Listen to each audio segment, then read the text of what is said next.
Hello student, welcome to my YouTube channel. आज की video में हम चर्चा करने जा रहे हैं क्लास 11th की चैप्टर फर्स्ट की प्रश्नावली 1.2 के बारे में।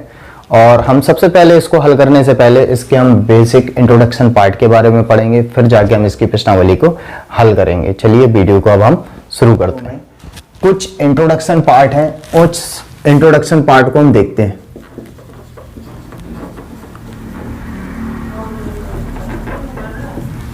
पिछली वीडियोस में जैसे कि हमने 1.1 और उसके इंट्रोडक्शन पार्ट का अध्ययन कर लिया था, ऐसे ही हम 1.2 के इंट्रोडक्शन पार्ट को देखेंगे।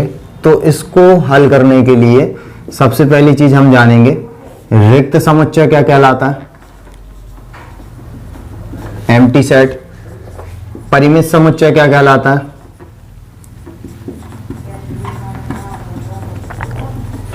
और दूसरा पॉइंट अपरिमित समुच्चय।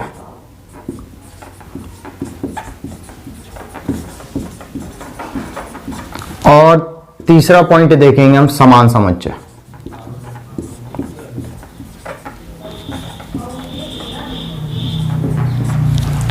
ठीक है, रिक्त समुच्चय यानी कि एम्प्टी सेट्स के बारे में जानेंगे, परिमित समुच्चय के बारे में जानेंगे, अपरिमित समुच्चय के बारे में और समान समुच्चय के बारे में जानेंगे। एकदम आसान है ये। रिक्त समुच्चय, जैसे कि पहले नंबर को सबसे पहली नंबर देखें हम, रिक्त समुच्चय वह समुच्चय कहलाते हैं, रिक्त यानी कि खाली, जिसमें अवयवों की संख्या हो शून्य। रिक्त समुच्चय वह समुच्चय कहलाते हैं जिसमें अवयवों की संख्या क्या हो, शून्य, यानी कि जिसमें एक भी अवयव ना हो। और रिक्त समुच्चय को जो हम प्रदर्शित करते हैं वो प्रदर्शित करते हैं फाई से, इसको बोलते हैं हम फाई। रिक्त समुच्चय को जो हम प्रदर्शित करते हैं वो प्रदर्शित करते हैं फाई से। ठीक है, आप रिक्त समुच्चय की एग्जाम्पल की बात करते हैं। रिक्त समुच्चय, जैसा कि हमने परिभाषा से समझा कि वह समुच्चय कहलाते हैं जिसमें अवयवों की संख्या शून्य हो, अर्थात जिसमें एक भी अवयव ना हो। और रिक्त समुच्चय को हम फाई से प्रदर्शित करते हैं। जैसे कि एग्जाम्पल के तौर पर हम बोलें, क्लास 9 और 10th में पढ़ने वाला विद्यार्थी, क्लास 9 और 10th में पढ़ने वाला विद्यार्थी। तो ऐसा कोई समुच्चय ही नहीं हो सकता कि एक विद्यार्थी क्लास 9th में भी पढ़ ले और क्लास 10th में भी पढ़ ले, ऐसा पॉसिबल है ही नहीं। तो इसको हम क्या बोलेंगे, रिक्त समुच्चय।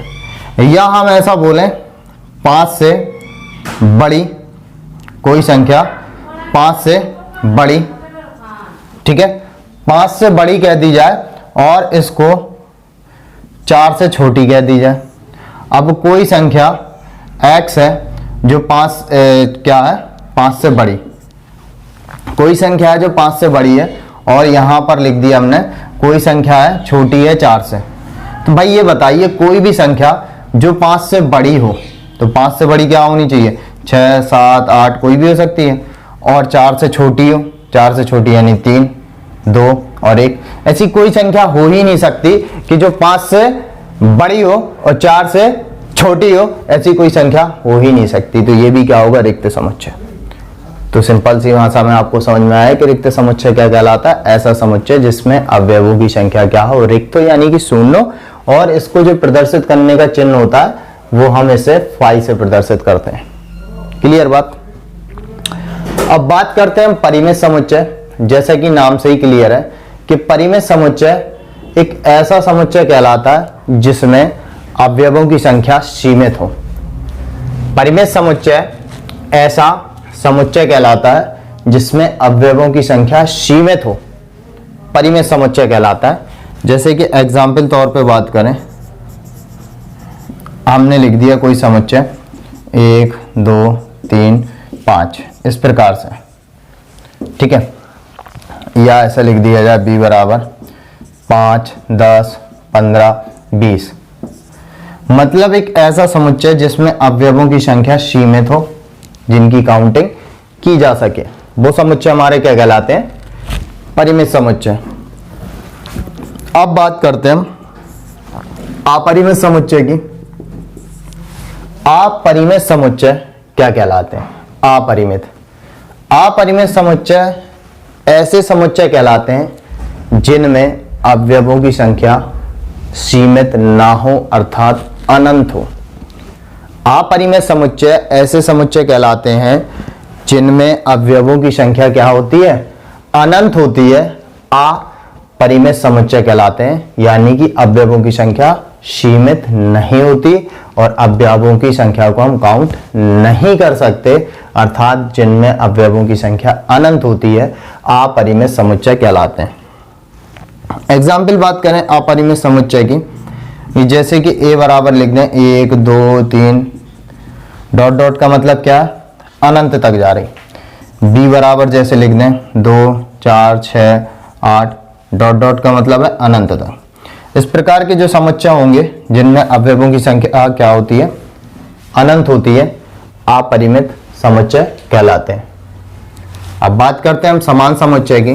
तो समान समुच्चय क्या कहलाते हैं, दो ऐसे समुच्चय a और b, दो ऐसे समुच्चय a और b जिनमें अवयवों की संख्या समान हो, आपस में समान समुच्चय कहलाते हैं।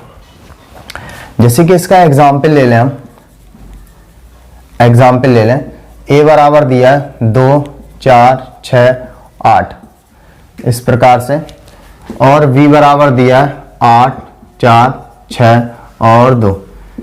a और b दोनों को हम देखेंगे कि इसमें जो अवयव हैं 2 4 6 8 है, और b में देखेंगे 8 4 6 2, यानी 2 4 6 8 दोनों में सेम अवयव है। अवयव आगे पीछे होंगे चलेंगे, लेकिन अवयवों की संख्या 4 4 है और सेम अवयव है। देखिए 2 4 6 और 8 इस प्रकार के जो समुच्चय होंगे जिसमें अवयवों की संख्या आपस में क्या हो, समान हो, आपस में इक्वल सेट्स कहलाते हैं, यानी कि समान समुच्चय कहलाते हैं। तो प्रश्नावली 1.2 पे सिर्फ आपके रिक्त समुच्चय, परिमित समुच्चय, अपरिमित समुच्चय और समान समुच्चय से रिलेटेड प्रश्न है। अब इसके साथ में हम वीडियो को आगे बढ़ाते हैं और प्रश्नावली को शुरू करते हैं। तो आप ये बेसिक टर्म्स समझने के लिए आप नोट कर सकते हैं, तो वीडियो पॉज करके आप इसे नोट कर लीजिए। अब हम प्रश्नावली शुरू करते हैं और प्रश्नावली में अध्ययन करते हैं। तो सबसे पहला प्रश्न कह रहा है कि निम्नलिखित में से कौन से रिक्त समुच्चय के उदाहरण है। ठीक है, बताना है रिक्त समुच्चय कौन कौन से। जो जो रिक्त समुच्चय होंगे हम वहां पर फाई लिखते जाएंगे, जैसे कि अभी हमने इंट्रोडक्शन पार्ट पे आपको बताया था कि रिक्त समुच्चय को हम फाई से प्रदर्शित करते हैं। तो पहले नंबर में बताना है निम्नलिखित में से कौन से रिक्त समुच्चय के उदाहरण है। सबसे पहला पॉइंट कह रहा है 2 से भाज्य विषम प्राकृतिक संख्याओं का समुच्चय।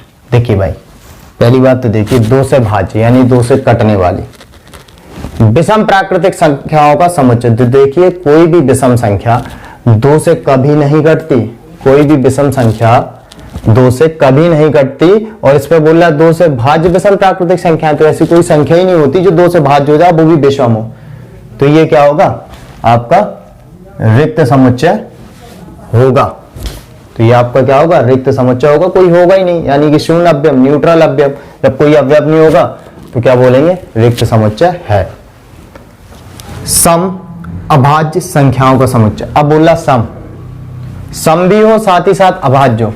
तो सम और अभाज्य संख्या जो होती है 2, सम हो और अभाज्य संख्या, क्योंकि अभाज्य संख्या कहां से स्टार्ट होती है, 2 और 3 5, ठीक है ना। तो 2 एक अभाज्य संख्या भी और सम संख्या भी, तो इसने बोला सम अभाज्य संख्याओं का समुच्चय। तो सम अभाज्य संख्याओं के समुच्चय में एक अवयव 2 आ जाएगा, जो कि रिक्त समुच्चय नहीं है। ठीक है, क्योंकि एक अवयव आ गया तो काहे का रिक्त समुच्चय, तो ये रिक्त समुच्चय नहीं है। इसके बाद देखेंगे x कॉलन x एक प्राकृतिक संख्या। ठीक है, और जो प्राकृतिक संख्या है वो 5 से छोटी है। प्राकृतिक संख्या क्या है, 5 से छोटी। ठीक, और साथ ही साथ 7 से बड़ी, और साथ ही साथ किससे बड़ी है, 7 से बड़ी। यानी कि एक संख्या जो हमारी 5 से छोटी है, वो कह रहा है कि 5 से छोटी है, और फिर बाद में बोल रहा x ग्रेटर देन 7 और 7 से भी बड़ी। भैया 5 से छोटी संख्याएं कौन सी हो जाएंगी, 4 हो सकती, 3 हो सकती हैं, 2 हो सकती। ठीक है, और 7 से बड़ी हो सकती, 7 से बड़ी 8 9 10। तो ऐसी कौन सी संख्या भैया, कोई संख्या नहीं है। अब वो x बोला कि अब कोई संख्या पता चला हमने ले लिया एक संख्या, जो एक संख्या सपोज करो 5 ले लिया हमने, 5 ले लिया, तो ये क्या हो सकती, 4 से बड़ी हो सकती ना, 4 से बड़ी हो सकती है। हमने 5 ले ली, सपोज करो 5 ले ली, वो संख्या 4 से बड़ी हो सकती है, ठीक है। तो क्या ये संख्या 4 से छोटी होगी क्या? ऐसा तो होगा नहीं। अगर ये संख्या 5 जो है 4 से बड़ी है तो ये तो कंफर्म बात है, लेकिन क्या 5 4 से छोटी होगी? नहीं। तो ये वही बोल रहा है x कॉलन x एक प्राकृतिक संख्या, एक कोई संख्या ऐसी बोल रहा है कि जो 5 से क्या हो, छोटी हो, परंतु 7 से बड़ी है। तो भैया ऐसा कुछ नहीं होती, कोई संख्या ऐसी होती ही नहीं है, ठीक है ना। इसको समझे, अगर आपको ये समझ में नहीं आया तो इस चीज को समझे कि हमने वो संख्या 5 ले ली, तो 5 4 से बड़ी तो हो सकती है, लेकिन 4 से छोटी नहीं हो सकती, ठीक है ना। एक चीज हो सकती है, ठीक। तो ये भी क्या होगा, इसमें कोई भी अवयव नहीं आएगा, ऐसी कोई संख्या होगी नहीं। तो ये भी क्या बोल देंगे, फाई यानी कि रिक्त समुच्चय, फाई यानी कि रिक्त समुच्चय। चौथे नंबर में कह रहा y कॉलन y किन्हीं भी दो समांतर रेखाओं का उभयनिष्ठ बिंदु। देखो जो समांतर रेखाएं होती हैं, एक ये जा रही, एक ये रेखा, दो समांतर रेखाएं ऐसी रेखाएं होती हैं जो कभी भी अनंत तक में भी आपस में कभी नहीं काटती, और उनके बीच की जो डिस्टेंस होती है हमेशा बराबर। तो ये दोनों एक दूसरे को कभी काटेंगे नहीं, ठीक है। तो बोल रहा है y कॉलन y किन्हीं भी दो समांतर रेखाओं का उभयनिष्ठ बिंदु कोई भी नहीं होता। दो समांतर रेखाएं कभी भी आपस में एक दूसरे को नहीं काटती। जब कोई भी बिंदु नहीं होगा, जब कोई भी पॉइंट नहीं होगा, कोई भी अवयव नहीं होगा, तो ये भी फाई होगा, ये भी फाई यानी कि रिक्त समुच्चय। तो पहला रिक्त समुच्चय होगा, तीसरा रिक्त समुच्चय होगा, और चौथा भी हमारा रिक्त समुच्चय ही होगा, ठीक। बात क्लियर। अब बात करते हैं दूसरे नंबर की। तो दूसरे नंबर में कह रहा निम्नलिखित समुच्चयों में से कौन परिमित और कौन अपरिमित। तो परिमित के लिए हमने बताया था ऐसे समुच्चय जिसमें अवयवों की संख्या सीमित हो, यानी काउंटिंग की जा सके। अपरिमित समुच्चय ऐसे समुच्चय कहलाते हैं जिसपे अवयवों की संख्या क्या होती, अनंत होती है, जिनको काउंट नहीं कर सकते। सबसे पहला देखेंगे वर्ष के महीनों का समुच्चय। टोटल कितने महीने होते हैं, 12 माह, तो काउंटिंग की जा सकती है, काउंटिंग की जा सकती है। तो ये क्या हो जाएगा, परिमित। ये क्या हो जाएगा, परिमित समुच्चय। ऐसा समुच्चय जिसमें अवयवों की संख्या सीमित हो, काउंटिंग की जा सकती है, परिमित समुच्चय। अब देखेंगे 1 2 3, 1 2 3 डॉट डॉट डॉट अनंत तक। 1 2 3 डॉट डॉट का मतलब क्या, अनंत तक, यानी कि ये क्या है, अपरिमित समुच्चय, अपरिमित समुच्चय। इसके बाद देखेंगे 1 2 3 कहां तक, 99 100, यानी कि 100 तक है लिखी, 1 से लेकर 100 तक की संख्या, 1 से लेकर 100 तक की संख्या, बिल्कुल काउंटिंग है, बिल्कुल क्लियर है। क्या करेंगे, परिमित समुच्चय, परिमित समुच्चय, ठीक। इसके बाद देखेंगे 100 से बड़े धन पूर्णांकों का समुच्चय। अब 100 से बड़े धन पूर्णांक 101 102 कहां तक, इंफिनिटी तक जाएगा, अनंत तक, ठीक है। 100 से बड़े धन पूर्णांकों का समुच्चय अब कितने तक जा रहा, ये तो नहीं पता ना, तो अनंत तक होगा, यानी कि ये भी क्या हो जाएगा, अपरिमित समुच्चय, अपरिमित समुच्चय, ठीक है। इसके बाद देखेंगे 99 से छोटे, 99 से छोटे अभाज्य पूर्णांकों का समुच्चय, ठीक है। तो 99 से छोटे अभाज्य पूर्णांकों का समुच्चय, तो 99 से जितने भी अभाज्य पूर्णांक होंगे छोटे, 99 से छोटे अभाज्य वैसे पूर्णांक कहां से स्टार्ट होते हैं, 2 3 5 7, कहां तक, 99 से छोटे। तो 99 से छोटे कहां तक जाएगा, 97, क्योंकि 97 तो मेरे ख्याल से 2 से भी नहीं कटेगा, और 3 से भी नहीं कटेगा, ना 4 से, ना 5 से, ना 6 से, ना 7 से, ना 8 से, ठीक है। तो यहां तक हो जाएगा 2 से लेकर 97 तक, यानी कि कुल मिला के बोलेंगे 99 से छोटे जितने भी अभाज्य पूर्णांक होंगे उनकी संख्या सीमित होगी, यानी कि ये भी क्या हो जाएगा, परिमित समुच्चय।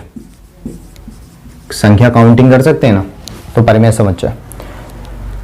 अब चलते हैं तीसरे नंबर वाले में। तीसरे नंबर में क्या रहा है, निम्नलिखित समुच्चयों में से प्रत्येक के लिए बताइए कि कौन परिमित है और कौन अपरिमित है। देखते हैं। तो x अक्ष के समांतर रेखाओं का समुच्चय, भैया x अक्ष के समांतर ये हम अक्ष बनाते हैं, ये x अक्ष और ये y अक्ष। तो प्रश्न में क्या कह रहा, x अक्ष के समांतर, x अक्ष के समांतर रेखाओं का समुच्चय, भैया कितनी रेखाएं, 1 2 3 4 5 6 7, यानी कितनी खींची जा सकती है, यानी कितनी खींची जा सकती हैं, यानी कि बोल देंगे अपरिमित, अपरिमित समुच्चय, यानी कितनी सारी खींची जा सकती हैं। अब चलते हैं दूसरे में, अंग्रेजी वर्णमाला के अक्षरों का समुच्चय। अंग्रेजी वर्णमाला ओनली 26 होते हैं, काउंटिंग है इसकी, तो बोलेंगे परिमित समुच्चय, परिमित समुच्चय।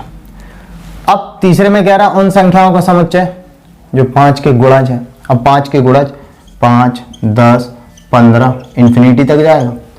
5 के गुणज पता नहीं कहां तक जा रहा है, उन संख्याओं का समुच्चय जो 5 के गुणज हैं। और जब 5 के गुणज है पता नहीं कहां तक जाएगा, ठीक है ना, अनंत तक, यानी कि ये कितने क्या हो जाएगा, अपरिमित, अपरिमित समुच्चय। इसके बाद देखेंगे पृथ्वी पर रहने वाले जानवरों का समुच्चय। कभी मत बोल देना कि अनंत है, लिमिट है इनकी, फिक्स है, सीमित है। आई थिंक आप कभी गूगल में सर्च करें तो 1.8 बिलियन के अप्रोक्सीमेट में देता है। तो बोल सकते हैं कि पृथ्वी पर रहने वाले जानवरों का जो समुच्चय है सीमित है, यानी कि परिमित है, परिमित समुच्चय। इसके बाद करेंगे मूल बिंदु 0 0 से होकर जाने वाले वृत्तों का समुच्चय।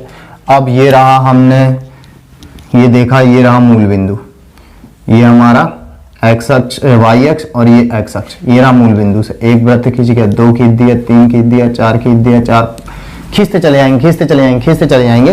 तो बोल सकते हैं कि मूल बिंदु 0 0 से होकर जाने वाले वृत्तों का जो समुच्चय होगा वो क्या होगा, अपरिमित।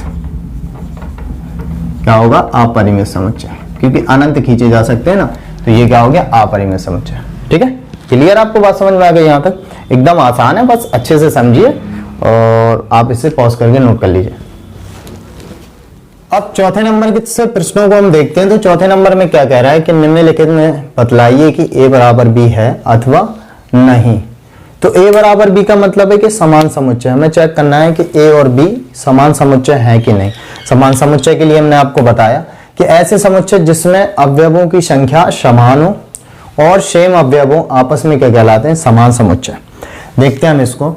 तो a समुच्चय में चेक किया a b c d, और b समुच्चय में भी चेक करेंगे तो a b c d, यानी कि दोनों इक्वल समुच्चय है।